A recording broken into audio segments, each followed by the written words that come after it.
this episode of Old Joe's Reminiscence. When the Planet of the Apes television series was canceled, several of the earliest script submissions were left over.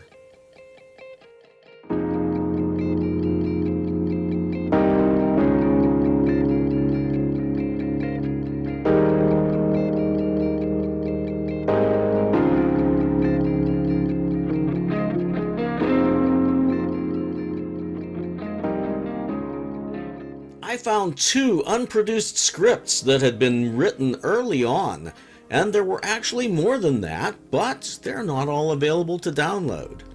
One of these two had been written back in March of 1973. That's more than a year before production started in the summer of 1974. Let's take a look and see if we can figure out why these two scripts sat around for so long.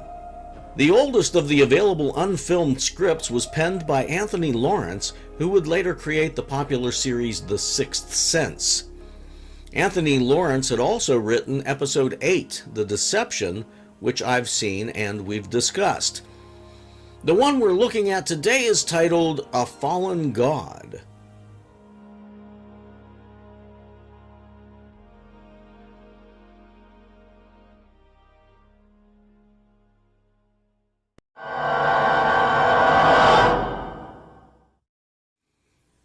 The script opens with a helicopter shot of the fugitives crossing a plain.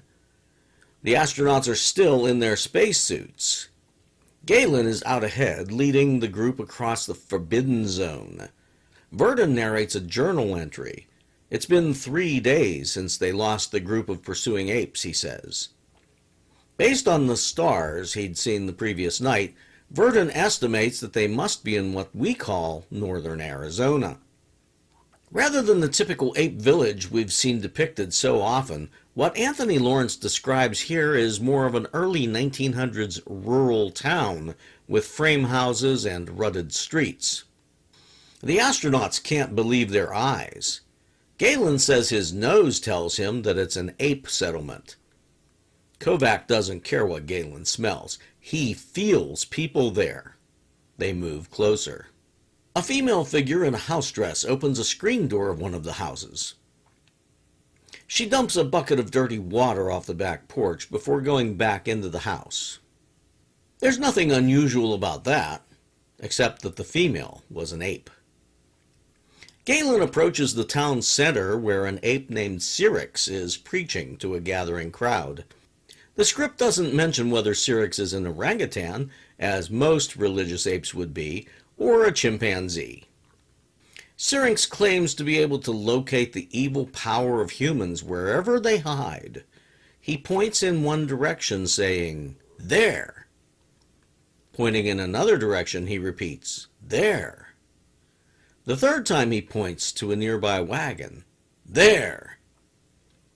His sudden shout spooks a horse that's hitched to a wagon, and that wagon pulls away, exposing Verdon and Kovac, who were crouched behind its wheels. The crowd reacts as they realize that Syrinx is pointing directly at those two humans.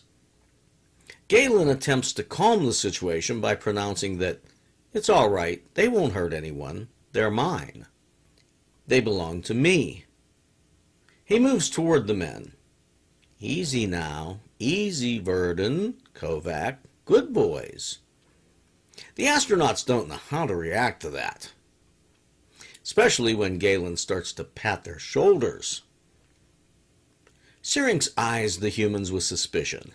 He notes their strange clothing. They're still in their astronaut outfits. I'm glad they did something about that in Escape to Tomorrow.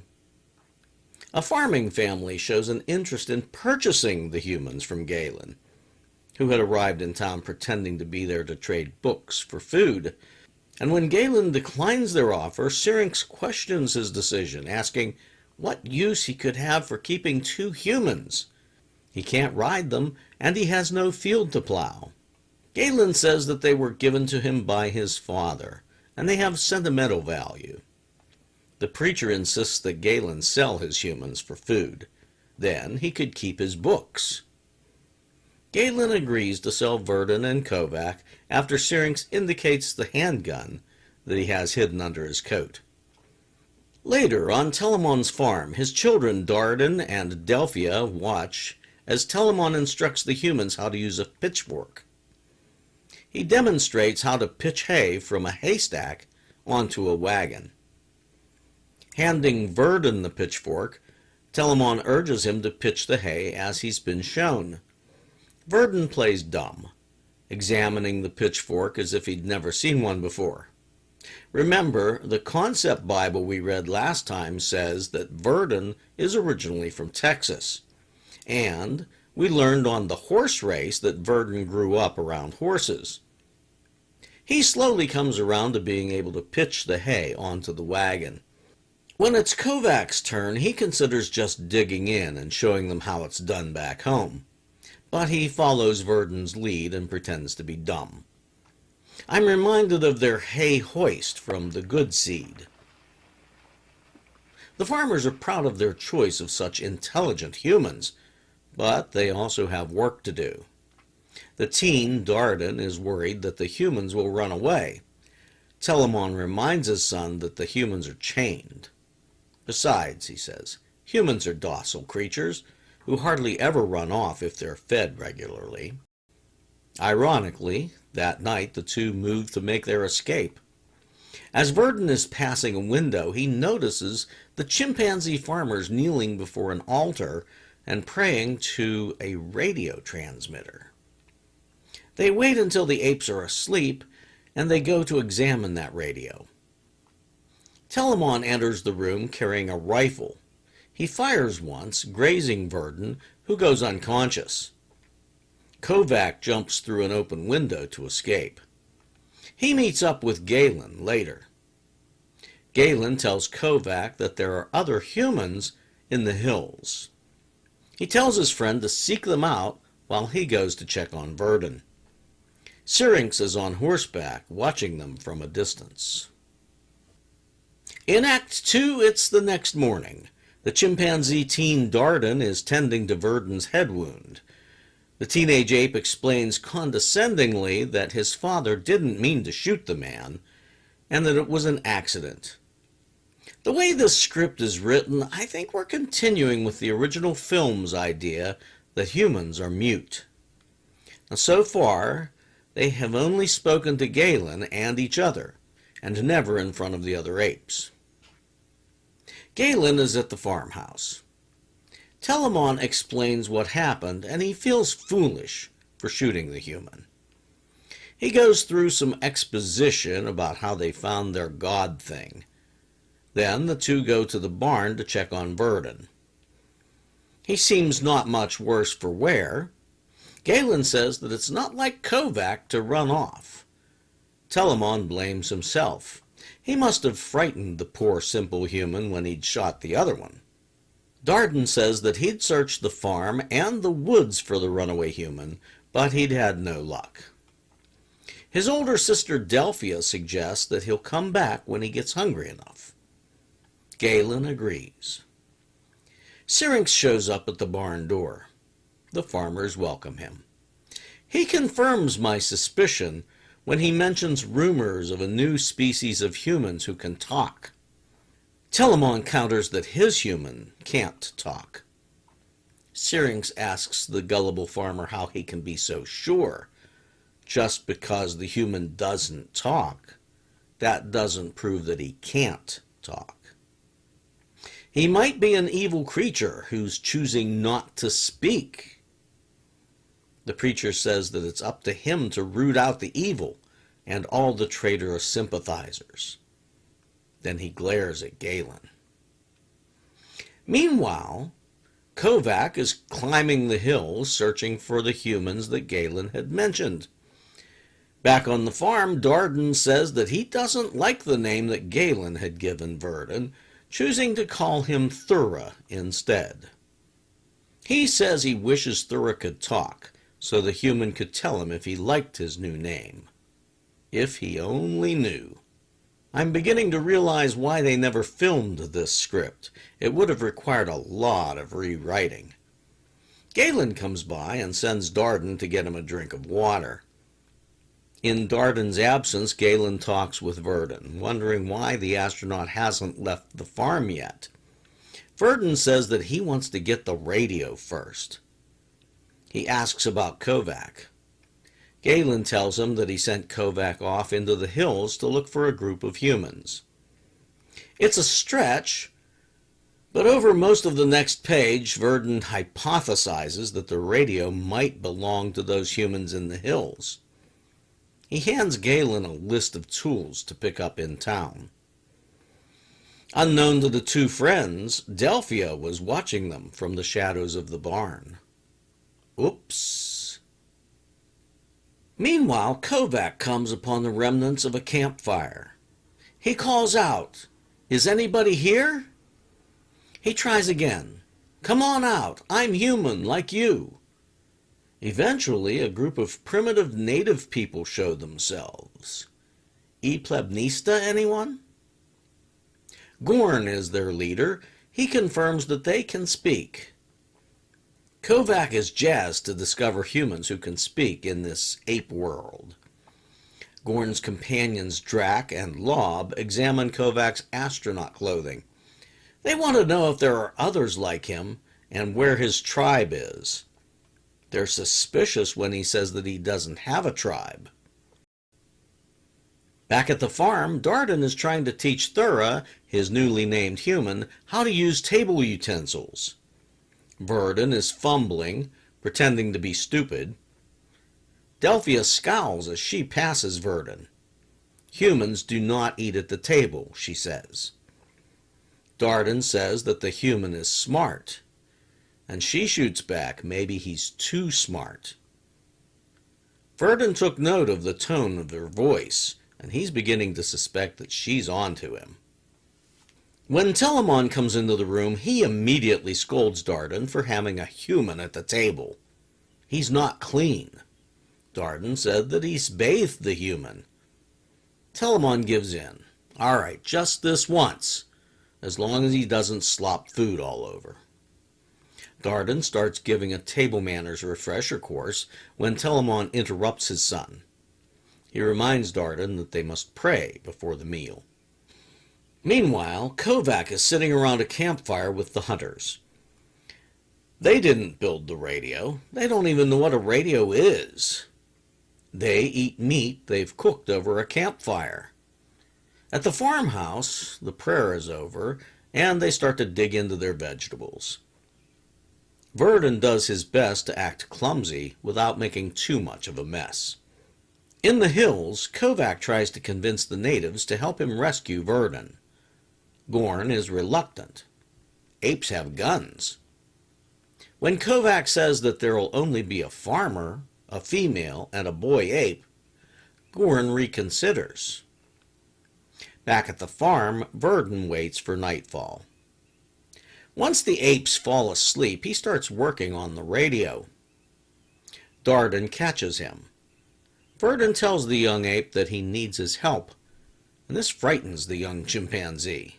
Remember, Verdun's not supposed to be able to talk. Verdun reminds him that he wished that the man could talk, but the ape says he didn't really mean it. He then accuses Verdun of breaking the God thing. Verdun explains that first, he hasn't broken it, he's trying to fix it, and second, it isn't a God thing. It's a radio that he's hoping to use to contact others like himself. The two are almost caught when Telamon opens the door again. This time he tells his son to be quiet, and Darden does just that. In Act 3, Delphia goes to town where she sees Galen coming out of the store. She tells him that she knows the human can talk. She wants to know why Galen protects the human. Syrinx sees the two together, and he approaches them. He wonders why Galen is still in town. Could it be an attraction to Delphia? He also mentions that Galen has been purchasing tools. That could prove dangerous, especially if he's building a machine. Machines are evil. They led men to nearly destroying the earth. Galen claims that he has no intention of building a machine. Syrinx has heard that one already exists in a house, and he intends to find it. Back at the farm, Darden meets Verdon in the barn. He can't believe that the man is an evil being sent to destroy them. Verdon describes the world that he lives in, and he tries to explain how the two astronauts got there. Meanwhile, Galen asks Delphia to deliver the tools to Verdon while he goes to look for Kovac. When she delivers the tools, Verdon asks her to keep her father in the field while he works on the radio. When Galen finds Kovac, he discovers that the man is convinced that the natives are peaceful. But Delphia has told him that the humans in the hills are barbarians. Now this causes a rift between the ape and the astronaut. It's a distrust that we've never seen in any of the episodes, and it goes on for several script pages. Back at the farm, Verdon is working on the radio. He sends Darden out to get some wire from the fence, and on Darden's way back to the house, Syrinx stops him. He pulls his revolver, and they go into the house together. When Syrinx enters the altar room, Verdon is nowhere in sight. The ape looks out the window. Seeing nothing, he turns around and he notices the radio. It's an instrument of evil. He grabs an axe that just happens to be nearby, because it does. Then he moves to smash the radio. Verdon jumps from his hiding place and he grabs the axe. The two struggle for the tool until Telamon comes in with his rifle. The ape preacher calls for Telamon to kill the evil one. Darden begs his father not to kill him. Somehow, Telamon guesses that Verdon can talk. Verdon confirms that fact. Telamon is confused. His children want him to let Verdon fix the radio. Syrinx says they're doomed if he does. Meanwhile, Kovac and the natives are approaching. In the final act, Verdon is frantically working to fix the radio while Telamon has a rifle aimed right at him. Galen enters and says that they've got to go. Kovac is bringing the humans. The radio hums to life. Verdon presses the transmit button and calls CQ, CQ, which is an amateur radio way of calling out asking anyone listening to reply. And as he's doing that, Syrinx grabs the rifle away from Telamon. He's about to shoot Verdon when a static voice comes over the radio. The shock of hearing that voice distracts Syrinx long enough for Galen to disarm the preacher. Then there's a commotion outside. It's Kovac and the humans on horseback. They're whooping up a storm. Syrinx bolts with the rifle. He prays to his ape god and he aims at the riders. Gorn beats Syrinx to the punch, firing one fatal round into the ape's chest. Kovac and the other humans storm the farmhouse. He's appalled when the hunters start destroying furnishings and ripping drapes from the windows. He says, "That's enough!" They ignore Kovac and continue their destruction. Drac barges into the altar room, knocks Verdon aside, and he smashes the radio with the butt of his rifle. As one might imagine, Verdon is rather peeved at this point. In a fit of rage, he attacks Drac, beating the man senseless. Gorn enters the room, and he's about to shoot the family members when Kovac grabs Gorn's gun and knocks him out. The astronauts gather up the hunters, and they send them packing. There's a sappy goodbye sequence. The radio might be destroyed, but it proved that a civilization exists somewhere out there on the planet of the apes. So I guess that could be rewritten to make a filmable episode. I like the fact that there was a voice from the radio, but who's to say it was a human's voice? Maybe it was a chimpanzee scientist who found another working radio and was playing with it. But I imagine that only a human would know enough to use radio call signs. That's something I omitted from my rather condensed narrative of the script. That leaves one more final script, dated April 5th, 1974. It's Stephen Kandell's Hostage. Stephen Kandell had been writing screenplays and teleplays for 2 decades when the Planet of the Apes series came along. He'd written more than a dozen episodes of Sea Hunt, a few Batman episodes, and he was the creator of one of Star Trek's most beloved characters, Harcourt Fenton Mudd, who he'd featured in 2 live-action and 1 animated episodes.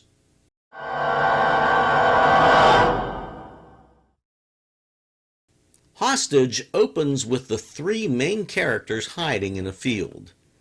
They are observing a random village where the humans look quite a bit more docile than usual.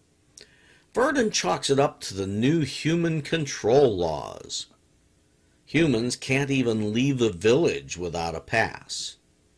Galen says that he can come and go as he pleases, though. He remembers coming to this place on school picnics. Someone might recognize him and share some food, he says. He tells the astronauts to wait for him as he makes his way toward the village. He stops in his tracks, though, when he sees a woman heading toward the village border hedges, where she disappears. 2 chimpanzees follow her. Our friends enter the hedgerows where they discover a trap door that leads underground. Then they're stopped by 2 men. Katrin, the woman they'd followed down this rabbit hole, says that these 2 are not from the village.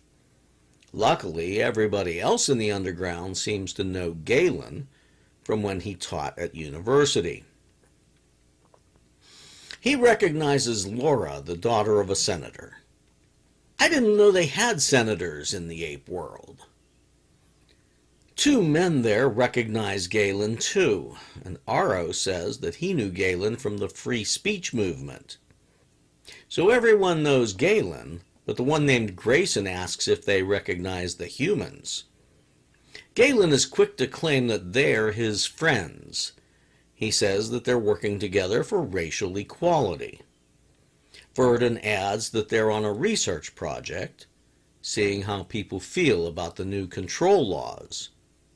Laura announces that they're a chapter of the UFF, the United Freedom Force, humans and simians working together. The group is banned by Ursus, of course. Laura starts to introduce the others, but Grayson stops her. No names. He says they could be spies. Katrin agrees. Grayson says they should hold the group there until someone named Kemmer gets there. Galen protests. He says that they're a mixed group. How could they be spies? Laura says that they have to be careful. Katrin tells him that they mean them no harm, but Kemmer is a fugitive and they have to be careful. After everyone saying it so often, I'm starting to get the feeling that they have to be careful. While our trio waits, the UFF members talk among themselves for some exposition. They can't hold the meeting here. Ursus would have patrols after them. They're going to the UFF headquarters, which is beyond the blasted zone. That's a new one. It's an old building built before the destruction. Laura suggests it's a ruin. Grayson corrects her. It's an undamaged building, maybe a temple. It's shaped like a pyramid with smaller round domes next to it. A lot of it is underground. Verdon and Kovac overheard that, and whatever it is, they seem to know, even if I don't. Meanwhile, a couple of guerrilla soldiers are grumbling about doing extra patrols just because Ursus has a bug up his butt about a fugitive named Kemmer. And just then they see a dark figure moving through the heavy brush. Kemmer is a large gorilla. He brandishes a pistol and fires, killing one of the 2 soldiers. Then Kemmer disappears into the hedges as the others had before him. Soldiers are then everywhere. They drag the villagers from their homes, searching, smashing, tossing their belongings everywhere. More than one hut is set on fire. Then one soldier notices a hollow sound when his horse's hooves traverse the trapdoor. The underground members head for the emergency escape exit when they hear the guerrillas start to bash their way into the main entrance. When it becomes obvious that those soldiers will breach the entrance before they can escape, Grayson tosses a grenade. Laura shouts that they're sworn against using force. That ship has sailed. Kemmer announces that he's already shot one. Galen was shocked at that news. He says that Senator Salas can't help Laura now. Ursus will never forgive them for killing one of his soldiers.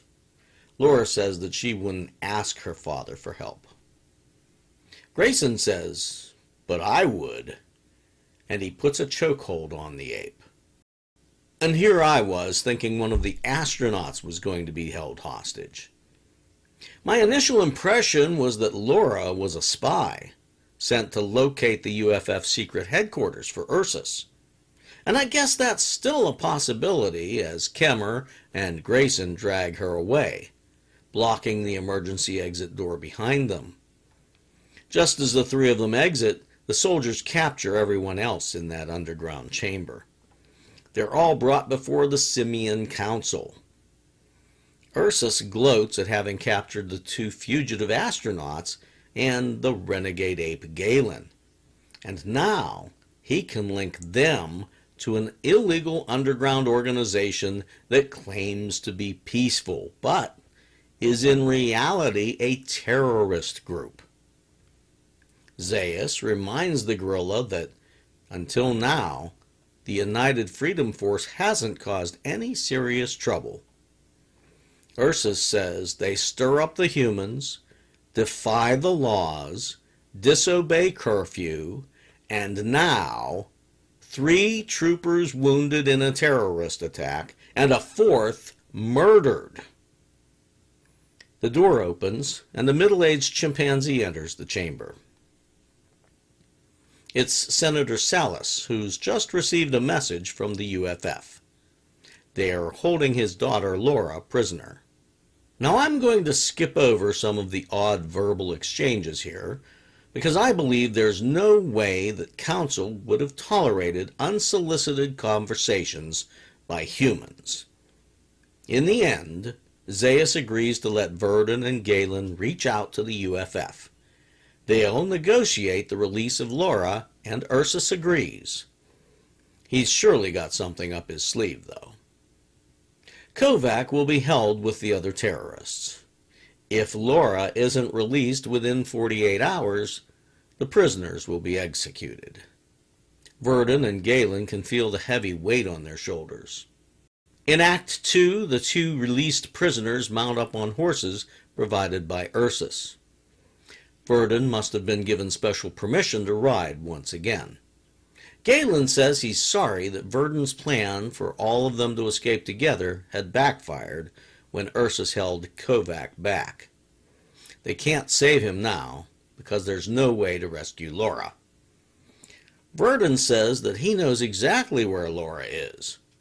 That building Grayson had described was their ANSA research center. And here I had spent too much time Googling real buildings, only to come up with the New York Life building. I knew that couldn't be it. So back at Central City, Laura's parents visit Kovac in his prison cell. He doesn't have the answers they're seeking, and they don't believe that Laura would be a UFF member. There's a cringeworthy moment in the script where Laura's mother, Clea, worries that the humans might sexually assault her young daughter, Laura. Even the senator is shocked that his wife would suggest such an unthinkable thing. Kovac replies, "I don't think so." He could have left it at that, but he adds, "Not if they think they're getting results anyway." Then he tries to get the apes to relax the new curfew and anti-human regulations. Quick cut to the other two at the border of the blasted zone. Galen warns Alan to avoid entering it. Verdon asks if the radiation is still heavy. Galen's puzzled. He's not familiar with the word, but he says that the soil is poisoned there. Some ape scientists who had studied there fell sick, lost their fur, and they died. The UFF headquarters is just over the next rise. When they arrive, Grayson is surprised to see them. Inside, they find Laura. Surprisingly, she's no longer being held prisoner. The group wants to form their own free form of government, and she's wholly on board with the movement. Verdon informs her that the prisoners will be executed if she's not returned. Laura says that's not going to happen. Grayson asks Verdon and Galen to join them too. While Grayson and Katrin show Verdon around, Galen stays behind to talk with Laura. She thinks that Ursus will back down, but Galen is worried that he'll start off the executions with Kovac. She assures him that the group won't let anyone get killed. Galen reminds her of the soldier that Kemmer shot. Well, accidents do happen. She asks Galen to join them. There's a spark between them. It's like Carcia from episode 14 all over again, including being rudely interrupted. This time it's by Grayson. He wants to put more pressure on the council with a tougher message. Back at Central City, Senator Salas is meeting with Zaius and Ursus, who's pacing while outlining his accomplishments. Agents stirring things up, spot checks of papers, restrictions on travel, agents infiltrating the UFF, and hauling in relatives of members. The senator is outraged. He accuses Ursus of wanting them to suspend the law. Ursus replies, "It's perfectly okay to suspend the law during a crisis. It's a national emergency," he says. Zaius cautions Ursus. A messenger comes in with a note. The UFF is demanding weapons, supplies, safe passage, and the abolition of the anti-human laws. Ursus goes into a rage. He won't give them weapons. The senator reminds them of the threat to kill Laura. Ursus believes that if he gives in once, there will be more kidnappings. He says, "Execute a prisoner." Senator Salas protests. They'll kill Laura. Ursus says they won't. He turns to Zaius. Council knows how to deal with radical humans. Zaius tells Ursus that he can have one of the prisoners killed. It's Act 3. The prison yard is crowded with humans and apes. Clea tells Kovac about Laura's childhood. She'd never thought of humans as more than unreliable servants in the past, but she sees Kovac as something more. She asks him about his family. He says he had a mom and dad, 2 sisters, and a dog. But what he really wanted was 2 dogs and 1 sister. He adds a shrug and a sheepish grin. Clea is somewhat amused. A guard interrupts them. Kovac is taken away to be placed in a solitary confinement holding cell. An orangutan addresses the crowded business square, saying, "A human terrorist and murderer will be executed tomorrow morning in Government Square. All humans in the city are ordered to be present to watch." All humans.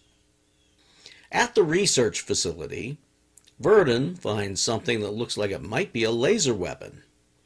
Meanwhile, Galen and Laura are discussing politics. She feels that her father will make great changes and turn the government around, and humans and apes can live and work together as equals. Back at the prison, a gorilla constantly cracks 2 sticks together to intimidate. Senator Salas says it's barbaric, but Ursus claims it's necessary. The prisoner is escorted to the executioner's block. Kovac watches from his cell, sorry that another human is about to die, but relieved that it's not him. At UFF headquarters, Verdun jokes with Katrin as he works on the laser. He says he doesn't have the proper tools to fix it. Katrin tells him to destroy it so it can't kill anyone. She's against the violence the group is planning.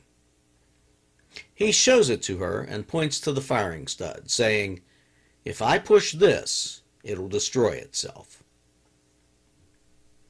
She urges him to do it, and they embrace in a kiss. Galen and Laura walk in on them, amused by their grotesque animal display. Galen clears his throat. Verdun and Katrin break it off, embarrassed. Then Grayson and a mixed group rush in with word that one of their UFF members was murdered in Government Square. Grayson adds that Laura's father did nothing to stop it. Well, they told the apes what they would do if their demands weren't met. A life for a life. Laura doesn't know how they'll convince them of her death. Grayson admits that there's only one piece of evidence they'll believe. Galen reacts, but he's grabbed and held back. Laura's just beginning to catch on when Kemmer seizes her. Grayson gets in her face and shouts, "We're going to execute you." Act 4 begins back at Government Square.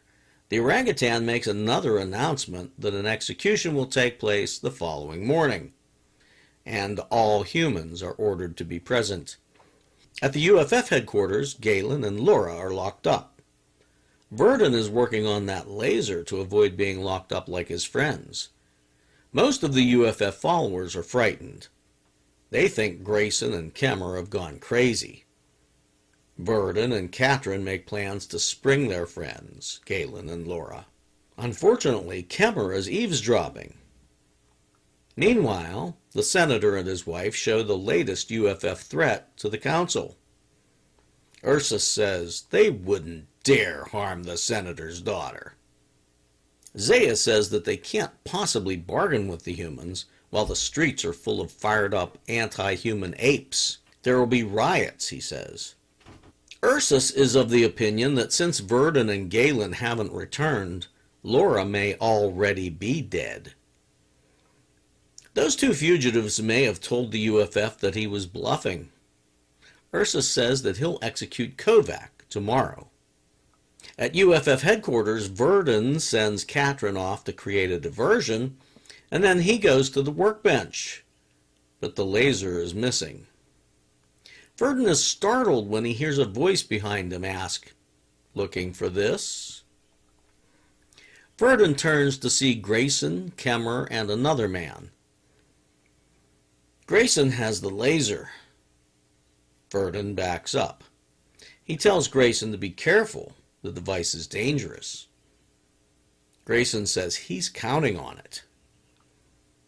Verdun smashes a bin of chalk onto the floor and he races off. Meanwhile, Katrin and some others are lugging a heavy table in to smash the door to release Galen and Laura. Now the script cuts back and forth between those two scenes, Verdun being chased, Katrin smashing the door, and it ends with Verdun entering the room just as Galen and Laura are being freed. They run into the corridor, but they're confronted by Grayson with the laser. He asks Verdun what the weapon's range is. Verdun shrugs. Grayson guesses that it's powerful enough, though. He laughs. Kemmer and the others with him laugh, too. And while they're laughing, Verdun starts shepherding his group back into the room behind him. Grayson aims, and he depresses the firing stud. The weapon whines. Then it glows. Grayson and his group are baffled by that. Verdun has everyone drop, yelling, "Don't look at it!" Kemmer shouts for Grayson to shut it off, but he can't. Kemmer then grabs the laser to throw it away. Too late. The blast rains debris down on Verdun and all of those with him. Grayson and the others are gone without a trace, obliterated. Back at the council chamber, Laura testifies that she owes her life to the humans. Zaius is inclined to hold the astronauts prisoner and torture every last secret from them. But, on behalf of council, for the safe return of Laura, he reluctantly sets them free. They all say their goodbyes, and the three friends head off toward new adventures on the animated Planet of the Apes.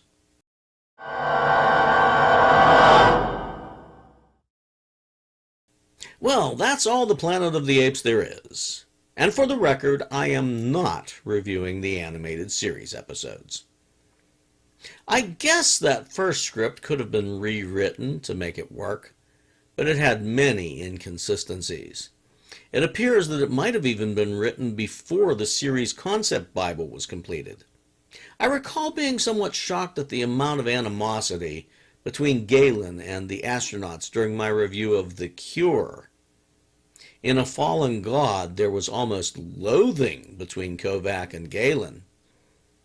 Both episodes had humans riding horses, which we found out was forbidden in the episodes that were produced. I didn't include all of it in my condensed narrative, but that second episode, The Hostage, had way too much romance going on. Galen and Laura, Verdon and Catherine, and once again, Kovac, who we always knew as Burke, was left out. Unless you count his casual, non-romantic close relationship with the senator's wife. He always seems to end up with a chimpanzee woman. Anyway, we've gone way too long on this one, so I'll bid you adieu and ask you to like the video, subscribe to my channel, and leave a comment. Then tune in whenever I get around to posting my next video on Old Joe's Reminiscence.